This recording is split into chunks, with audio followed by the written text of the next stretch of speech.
जय श्री राधा कृष्ण। कान्हा, तेरी बंसी की धुन में दिल बेखुद हो जाता है।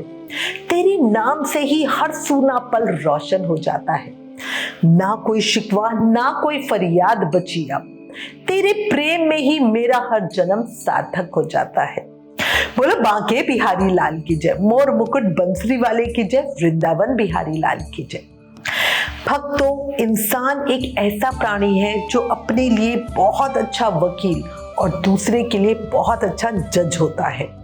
हमारे साथ गलत कुछ हमारे कर्मों की वजह से हुआ, ये मानने की जगह सारा दोष समय, घटना या स्थान पर ही लगा देता है। जब भी कुछ बुरा हो जाए तो सारा दोष भगवान पर लगा देता है और कहता है कि मैंने तो कभी कुछ बुरा नहीं किया, फिर ये मेरे साथ क्यों हुआ। इंसान अक्सर भूल जाता है कि विधि के विधान को कोई नहीं बदल सकता। हमें हमारे कर्मों के अनुसार ही फल मिलता है। जरूरी नहीं कि जो हमने आज अच्छे कर्म किए हैं हमें आज ही उसका फल मिलेगा, या फिर जाने अनजाने में अगर हमने आज कोई बुरा कर्म कर दिया तो उसका फल भी हमें उसी वक्त मिल जाए। बिल्कुल भी नहीं। गीता में भी हमने यही पढ़ा है, कर्म करो और फल की इच्छा मत करो। बस मैं आपको ये कहूंगी कि अपने मन में हमेशा इस बात को मजबूती से बिठाए रखना कि भगवान कभी भी अपने भक्तों को दुख नहीं देते। ये हमारे पिछले जन्मों के कर्म होते हैं जो हमें दुख देते हैं। अगर हमारे जीवन में कोई कष्ट आता है, कोई मुश्किल आती है, तो उसके पीछे भी कोई ना कोई कारण अवश्य ही छिपा होता है। हमारे प्यारे, दुनिया से निराले, हमारी आंखों के तारे, हमारे लड्डू गोपाल कभी अपने भक्तों का बुरा नहीं करते। और इस बात का प्रमाण आज आपको इस सत्य घटना में मिल जाएगा। ये भक्त को हुआ एक सच्चा अनुभव है, कोई कहानी या प्रसंग नहीं। और ये हमारे साथ शेयर किया है गाजियाबाद में रहने वाली प्रिया वर्मा जी ने। प्रिया जी की शादी एक बहुत अच्छे परिवार में हुई। उनका ससुराल वैसे तो यूपी के गांव में है, लेकिन उनके पति की गाजियाबाद में ही जॉब है, इसीलिए उनका परिवार गाजियाबाद में ही रहता है। वो अपर मिडिल क्लास फैमिली से हैं, जिसमें उनके सास ससुर, देवर और पति देव हैं। उनके ससुराल में सब धार्मिक प्रवृत्ति के ही हैं। उनके ससुर जी भी पहले एक प्राइवेट कंपनी में ही जॉब करते थे, लेकिन बाद में रिटायर होकर अब वो घर पे ही हैं।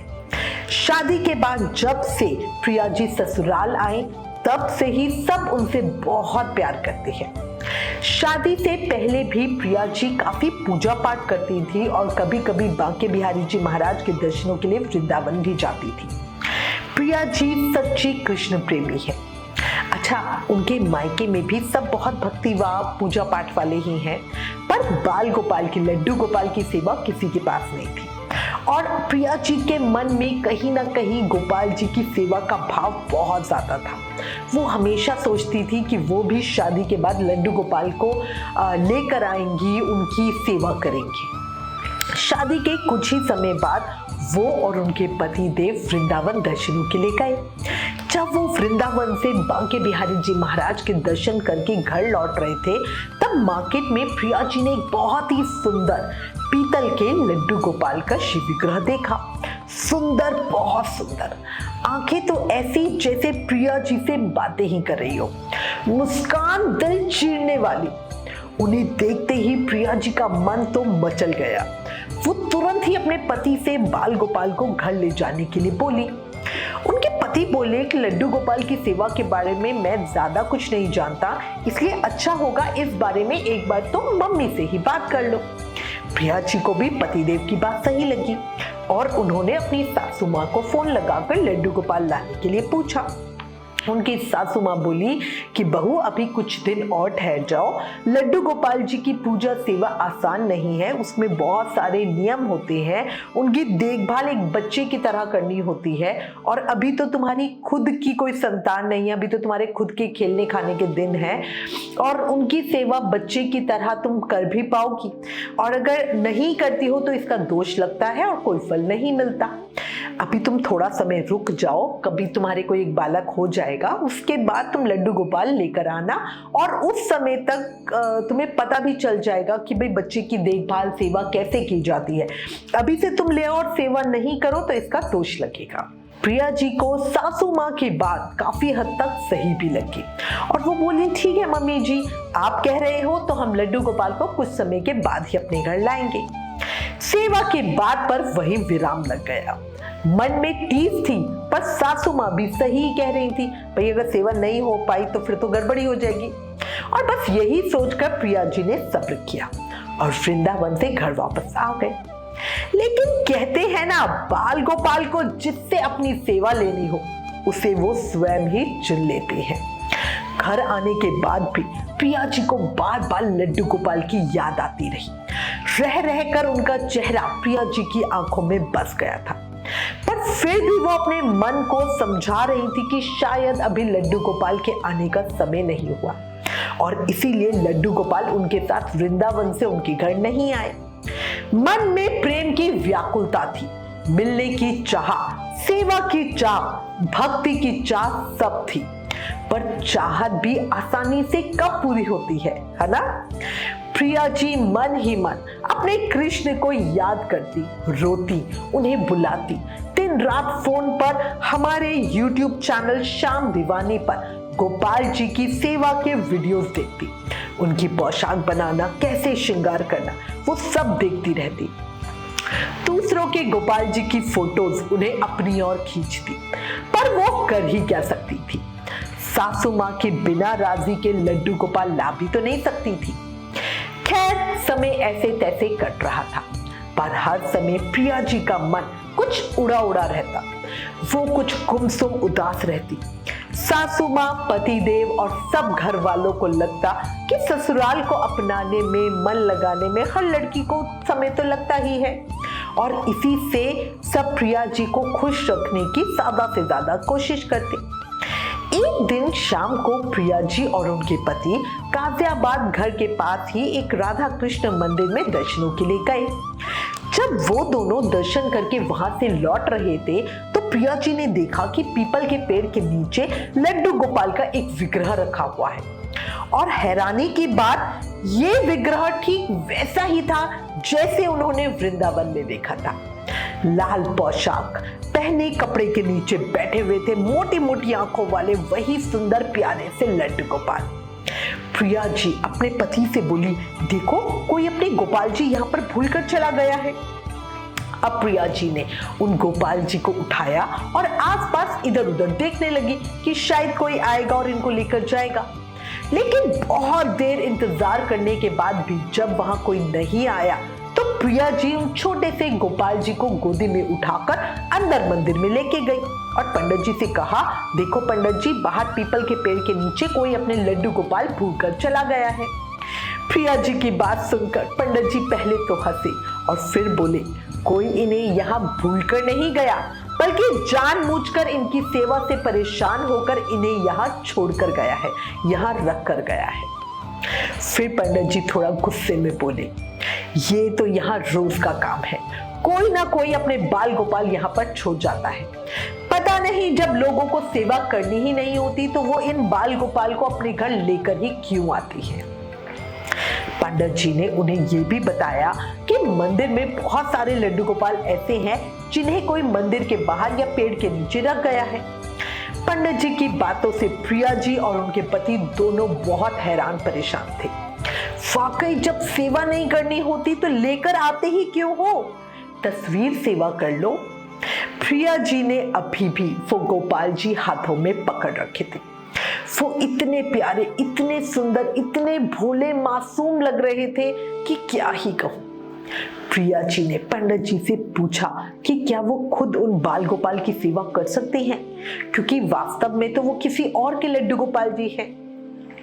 पंडित जी ने प्रसन्नता से कहा, हाँ बेटा, बिल्कुल सेवा कर सकती हो, और ये तो और भी ज्यादा पुण्य की बात होगी, क्योंकि जिनके ये गोपाल जी हैं उन्हें सेवा नहीं करनी, तभी तो इन्हें यहाँ ऐसे छोड़ दिया। और हो सकता है शायद यही गोपाल जी की मर्जी हो, शायद अपनी सेवा के लिए ठाकुर जी ने तुम्हें चुना हो, तभी तो तुम्हारी नजर इन पर इस तरह पड़ी, वरना देखो सुबह से यहाँ कितने लोग आ जा रहे हैं, पर किसी ने भी ध्यान ही नहीं दिया। पंडित जी की बात सुनकर प्रिया जी बहुत खुश हुई, जैसे उन्हें खजाना मिल गया हो। पर तभी उनके पति बोले, पहले एक बार मम्मी से इस बारे में बात कर लो, तभी इन्हें घर लेकर जाएंगे। प्रिया जी ने तुरंत ही अपनी सासू माँ को फोन किया और उन्हें सारी बात बताई। प्रिया जी की बात सुनने पर सासू माँ ने तुरंत ही मना कर दिया और कहा, बहू अगर तुम्हें बाल गोपाल की सेवा करनी भी है तो हम नए विग्रह लेकर आएंगे, ऐसे किसी और के लड्डू गोपाल को घर पे नहीं लाना। और ये कहकर उन्होंने फोन रख दिया। पर इस बार प्रिया जी का मन मान ही नहीं रहा था, उनकी आंखों से आंसू बहने लगे। पति ने पूछा, क्या हुआ? मम्मी ने क्या कहा? प्रिया जी कुछ बोल नहीं पा रही थी, बस रोए जा रही थी, रोए जा रही थी, रोए जा रही थी। प्रिया जी ने लड्डू गोपाल को पंडित जी के हाथों में दिया और रोती रोती वहां से चली गई। उनके पति को कुछ समझ ही नहीं आया, आखिर हुआ क्या, मम्मी ने फोन पर क्या कहा, प्रिया जी क्यों रो रही है। उनके पति उनके पीछे पीछे बाहर गए, पर प्रिया जी कहीं भी नहीं थी। इधर उधर उनके पति उन्हें खोजने लगे।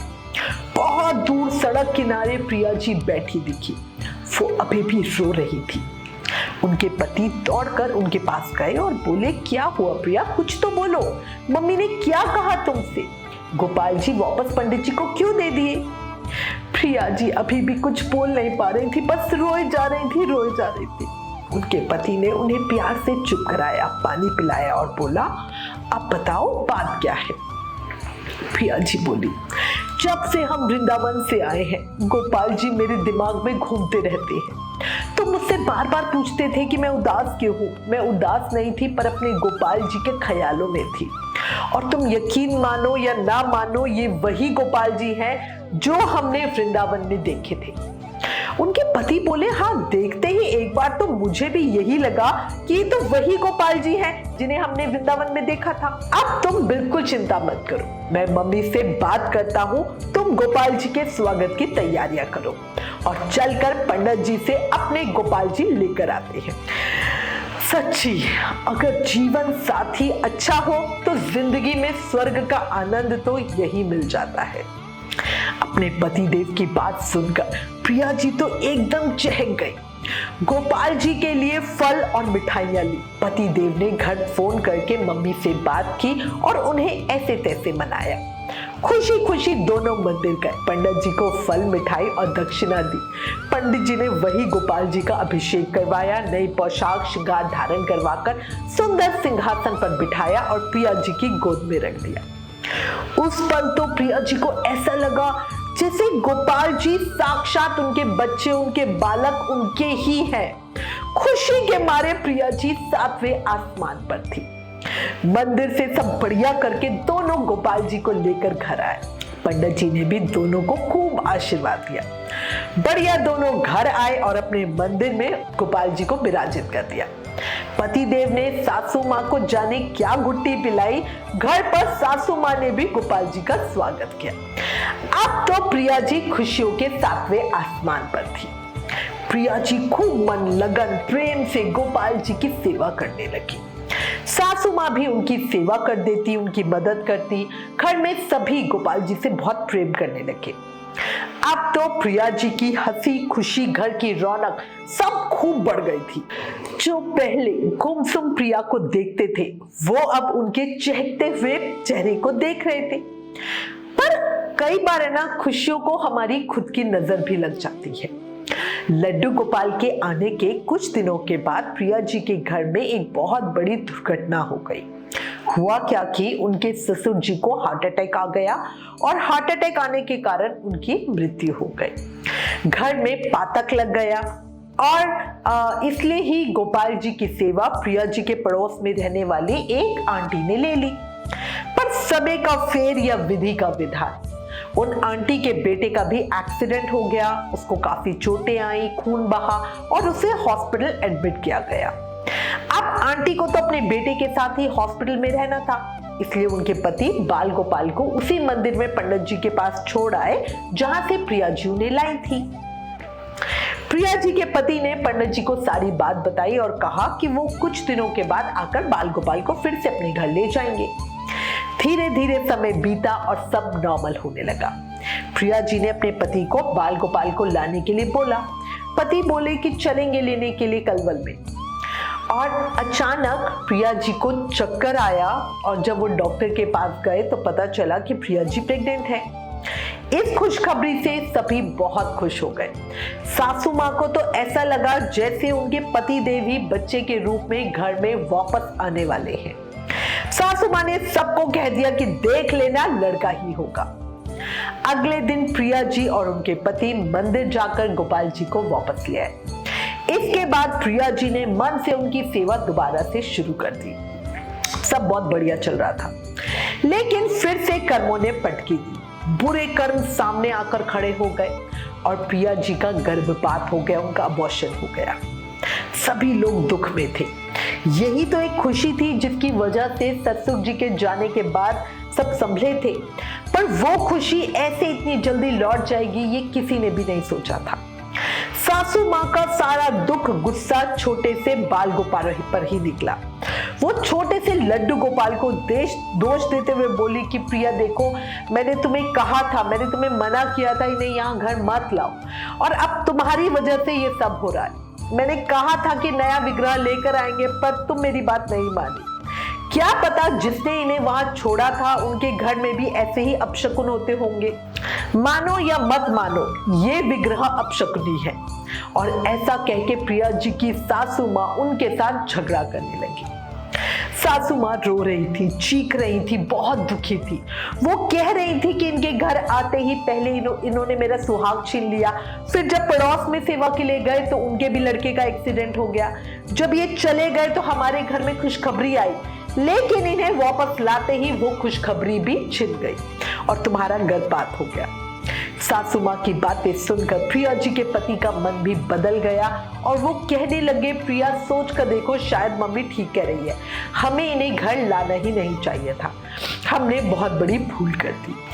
घर नेगेटिविटी से भर गया, लड़ाई झगड़ों का माहौल हो गया। सब प्रिया जी को ही दोष दे रहे थे। पतिदेव बोले अब इन्हें वापस मंदिर छोड़ाते हैं।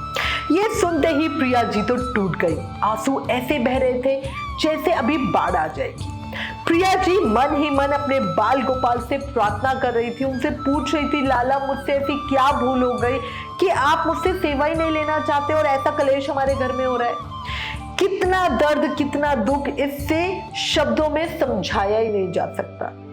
प्रिया जी ने बहुत समझाने की कोशिश की, लेकिन किसी ने उनकी एक ना सुनी और उनके बाल गोपाल को वापस मंदिर में पंडित जी के पास ही छोड़ आए। प्रिया जी रो रही थी, बिलख रही थी, अपने कान्हा, अपने लाला, अपने प्यारे को याद कर रही थी।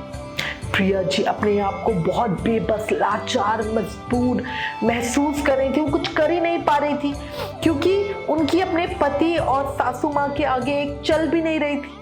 और प्रिया जी को ये भी पता था कि उनकी आज्ञा के बिना अब वो गोपाल जी को दोबारा घर नहीं ला सकती। प्रिया जी को रह रहकर सासू माँ के कहे शब्द याद आ रहे थे। हर शब्द 100 तीरों की तरह उनके दिल को छेद रहा था, क्योंकि जो भी बुरा हुआ उन सब बातों का दोष सभी ने मिलकर बाल गोपाल के ऊपर ही लगा दिया। पति देव गोपाल जी को मंदिर में छोड़कर आ गए। धीरे धीरे घर का माहौल ऐसे हो गया जैसे कुछ हुआ ही ना हो। पर प्रिया जी के अंदर कुछ टूट गया था। अब वो कम खाती, कम बोलती, हर समय हर पल खोई खोई सी, गुमसुम, उदास सी रहती थी। पति देव ये बातें जानते थे, समझते थे, पर शायद जताना नहीं चाहती थी। तभी बिल्कुल नॉर्मल से रहते थे, सब जैसे गोपाल जी को भूल ही गए थे। पर प्रिया जी ने उन्हें एक पल के लिए भी नहीं भुलाया। वो बस मन ही मन लड्डू गोपाल से बातें करती, उनसे प्रार्थना करती, उन्हें कहती कि कोई ऐसी लीला करो कि आप वापस हमारे घर आ जाओ। लड्डू गोपाल जी की कृपा से कुछ दिनों के बाद प्रिया जी फिर से प्रेग्नेंट हुई और उन्होंने एक बेटे को जन्म दिया। समय धीरे धीरे आगे बढ़ रहा था, पर प्रिया जी अभी भी अपने गोपाल जी के प्रेम में ही थी। कभी कभी बातों बातों में तो सासू माँ से प्रार्थना तक करती थी कि अब लड्डू गोपाल को वापस घर ले आते। पर प्रिया जी की बात सुनते ही सासू माँ तुरंत ही गुस्सा हो जाती थी। सासू माँ अपने पोते से बहुत प्यार करती थी और ज्यादातर समय उसी के साथ रहती थी। एक दिन प्रिया जी के बेटे की अचानक से तबीयत बहुत ज्यादा खराब हो गई। उसे बहुत तेज फीवर हो गया और उसे तुरंत ही हॉस्पिटल में एडमिट करना पड़ा। बच्चा छोटा था, इसीलिए प्रिया जी उनके साथ हॉस्पिटल में ही रही। 3 दिन के बाद बच्चे को छुट्टी मिली। प्रिया जी और उनके पति बेटे को हॉस्पिटल से लेकर घर वापस आए तो प्रिया जी ने देखा कि उनकी सासू माँ उदास परेशान सी बैठी हुई है। प्रिया जी को लगा पोते की बीमारी की वजह से उनका ये हाल है।